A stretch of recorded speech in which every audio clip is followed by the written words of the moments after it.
దేశంలో neat paper leak బాధ్యత వహిస్తూ కేంద్ర మంత్రి ధర్మేంద్ర ప్రధాన్ ఏ రకంగా అయితే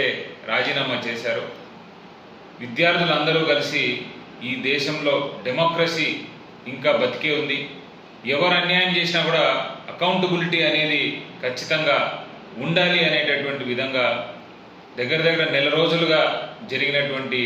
ఈ నిరసన కార్యక్రమంకి నిన్న ఒక ముగింపు పలుకుతూ విద్యార్థులు వారి భవిష్యత్తే ప్రధానం అనేటటువంటి విధంగా ఎన్డీఏ కూటమి కానీ ధర్మేంద్ర ప్రధాన్ రాజీనామా కానీ చూస్తూ ఉంటే అంతకంటే ఘోరమైనటువంటి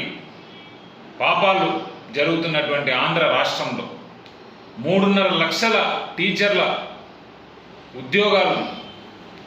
మరి పణంగా పెడుతూ ఈరోజు డిఎస్సి పేపర్లో జరిగినటువంటి అక్రమాలకు బాధ్యత ఎన్డీఏ కూటమిలో ఎవరు వహిస్తారు అనేటటువంటి ప్రశ్న ఉత్పన్నమవుతోంది. ఎన్డీఏ కూటమిలో ముఖ్య పాత్ర పోషిస్తున్నటువంటి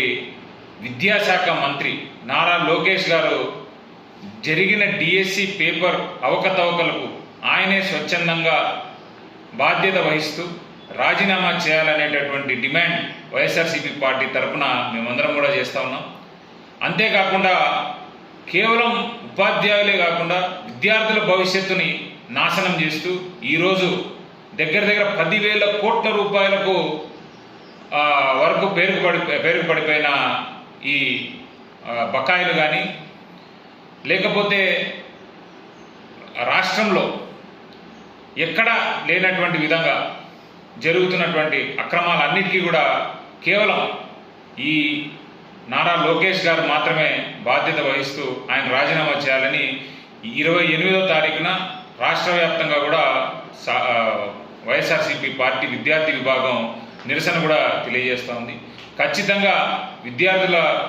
ఒక ఐక్యం ఏదైతే ఉందో అది రాష్ట్ర ప్రభుత్వానికి తెలుస్తుంది. ఖచ్చితంగా నారా లోకేష్ గారు రిజైన్ చేయాలని డిమాండ్ చేస్తారు.